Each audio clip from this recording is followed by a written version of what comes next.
There's a pasuk that we say at the end of Shemon Esrei. Each person has his own pasuk, and the point of it is that when we come up to Shemayim, we should remember our names. Now, one may think, remember my name? That's not something I usually forget. But even when we're here in this world, we tend to forget who we really are. I was talking recently to a Hingaman, how he is, how he's doing, and he tells me, I don't daven. I said, you don't daven? Why not? He said, well, I'm a shaygitz, and a shaygitz doesn't daven. I said, what makes you think you're a shaygitz? Well, there are things that I shouldn't be doing that I do. And if that's the case, and that's who I am, then how could I daven? It wasn't a big chiddush to me to hear this. Unfortunately, very many people deal with what I'll call an identity crisis, not knowing who they really are.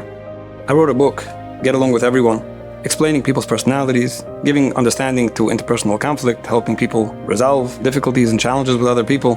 And I came to realize that so many people who read this book are able to assess properly the people around them, whether it's a spouse or children or workmates, family members, neighbors, and when it comes to themselves, they get it wrong. So many kind, soft, gentle people that are assuming that they're really bad, nasty, selfish people, thinking that they're arrogant, and other people that are actually quite self-absorbed, thinking that they're so selfless and always having in mind other people. It's amazing to see how off somebody could be in understanding who he really is. There's an old story of a Russian Yid who is traveling from one town to the next, hoping that by one town he'll get onto a train, get to the next city, and he's in the town, and it's cold outside, and it's nightfall. He can't go on anymore. He's looking for where to stay. He knocks on the door of a tavern, and he asks, do you have a place for me to sleep? The owner says, I don't. All the beds are full. He said, you sure you don't have something, just some straw on the floor, a little mattress? He said, I'll tell you the truth. Just earlier, I had one last place, and a Russian soldier knocked on the door. He needs where to stay. I couldn't turn down a soldier, so I gave him the place. But now that I think of it, he looked pretty drunk. I'll tell you the truth. You could lay down near him. He probably won't even realize it, and you'll get some sleep. The man was happy. He said, I'll do that, but make sure to wake me up in the morning. If you don't wake me up at 7, I might miss the train, and I have to travel. He said, no problem, I'll wake you up. Next morning he comes, 7 o'clock, he wakes him up, he's very thankful, and he rushes to the train station.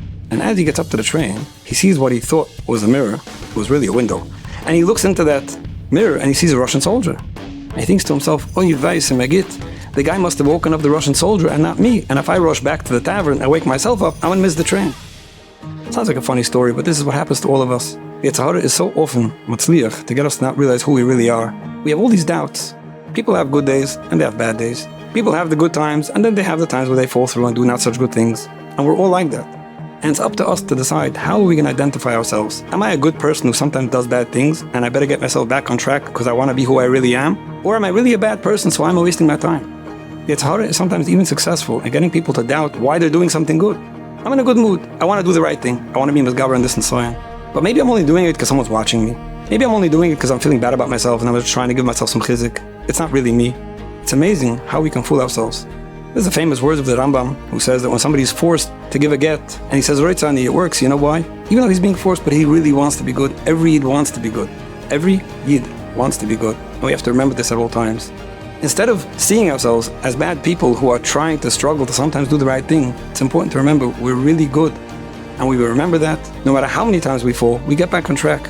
Because today, I want to be